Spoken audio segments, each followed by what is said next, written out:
On the line with us is Dawn Laguens. She's the Executive Vice President of the Planned Parenthood Federation of America. PlannedParenthood.org is the website.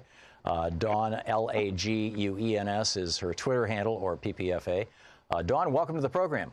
Hi, Tom. We played a good chunk of the hearings this morning, and of course I've been watching it since I got up this morning. I'm curious your thoughts on what's going on with this whole. I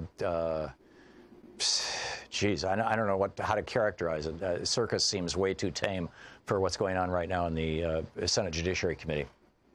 Well, I mean, I think what we're seeing is the level of concern that, one, the American people are expressing in their concern about Judge Kavanaugh being reflected by both the Democratic senators who are saying, hey, wait a second, you can't tell me you got 42,000 pages last night and you've gone through everything and, hey, just look the other way.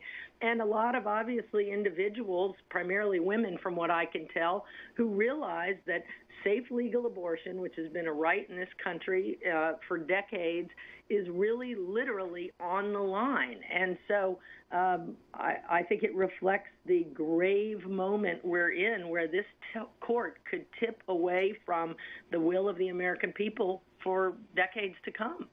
How different would America be if Kavanaugh were put on the court and Roberts had another 5-4 decision, this time overturning Roe? It would throw this back to the states. Obviously, some states, probably Oregon, Washington, California, New York, whatnot, would keep abortion legal. Other states would probably very quickly ban it: Texas, Mississippi, Alabama, and then some states there would probably be a debate about it, like Florida. How different is that from right now? My understanding is that in much of America, abortion is, for all practical purposes, unless you're wealthy, simply not available anyway. Well, in many places, it's certainly been made extremely more difficult for women and people to access abortion and all of their sexual reproductive health and rights. And we know that, your zip code determines a lot about what happens to you in this country on all kinds of fronts. There are many states that have trigger laws that would very quickly go into effect. We know that, 400 state restrictions have passed and put in place, as you were referencing, over the last 7 years. But we know that 318 new restrictions have been introduced just this year as the right prepares for this very moment when President Trump delivers exactly what he said he would: an anti-choice justice who will swing the court and restrict abortion access further for the 1 in 4 women who will have an abortion in their lifetime. We know this means criminalization. We know that this can mean health and life impacts. And so it will be, while it's hard now, it will be unrecognizable for many women. And certainly I'm the mom of 19-year-old triplet daughters, and I can't imagine a world where they have significantly fewer rights than I had as a 19-year-old. Yeah, it's pretty remarkable. So that's kind of the downside of it all. What's the upside? How do we get back to a country where abortion is safe, legal, and rare? To quote, I believe it was Bill Clinton back in the day. Is that even the desirable outcome? I'm assuming that's the case. And what are the things, Dawn, that you think would move us in that direction? Well, let's just make clear that Brett Kavanaugh, in addition to having ruled in cases where it's clear that he is anti-abortion, that he worships former Chief Justice Rehnquist, who is one of only two dissenters in the Roe decision, he's also ruled against contraceptive access and letting your boss decide if you should be able to have birth control. And the thing is, what we know works is what we've been doing, which is making contraception more available. Actually, in this country, we're at the lowest unintended pregnancy rate, lowest teen pregnancy rate, lowest abortion rate.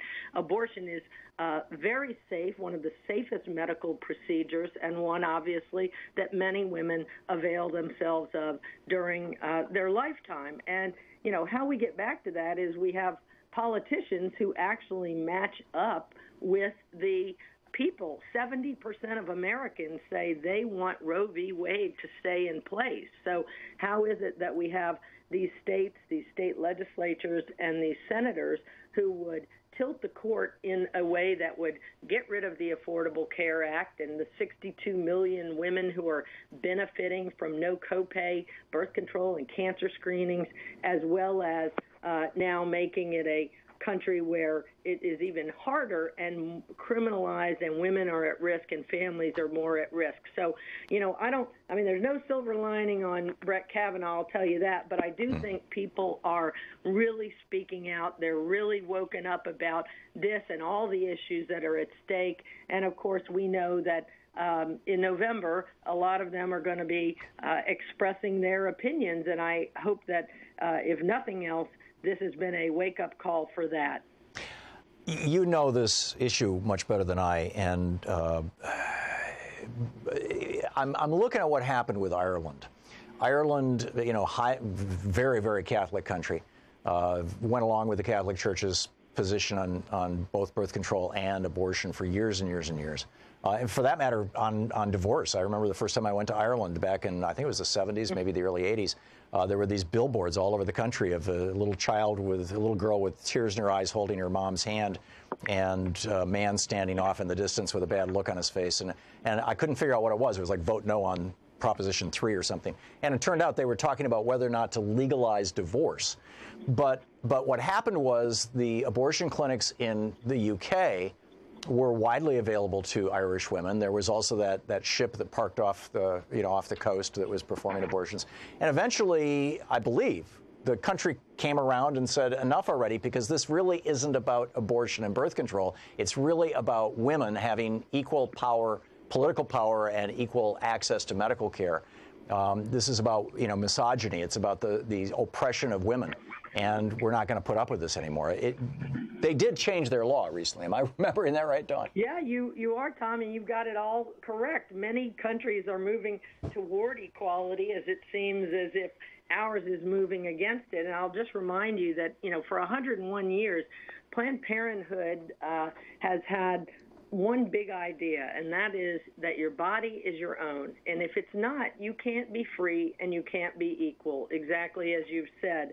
And, I actually think that what we are seeing, of course, again, is a far-right part of the Republican Party holding them hostage through that primary system so that, again, so many people who are elected are so out of touch and out of whack with what their actual constituents believe and what women in this country believe. We know that fewer than 28% of women support Kavanaugh being on the court. I mean, that is a massive disconnect between the hearings that you're seeing and what the Republican leadership there is trying to do and how people really feel. But I do think it is a reaction to the progress that women have made, to the progress that people of color have made in the march toward freedom and equality, and this is part of that backlash. But I don't think that people are going to put up with it, but I would hate to see us have to first experience again a world where women and doctors are going to jail, a world that we see where fewer and fewer women in states like Texas and Oklahoma and Indiana are able to get care spread to other states. And so we've got to have everyone who is listening, now is the time. This is a 911 moment where people have got to call their senators, every senator, and hold them accountable and say this is not the America they want. And that you can do that at 202-224-3121, 202-224-3121. There you go. Dawn Laguens, the Executive Vice President of the Planned Parenthood Federation of America. Am I saying your name right, Dawn? Yes, you are. Okay. It's the first one ever. Okay, great. PlannedParenthood.org, of course, is the website. Dawn, thanks so much for being with us today. Bye, Tom. Great talking with you. And let's all hope for the best here and work for the best. And work for the best. 202-224-3121. We'll be right back.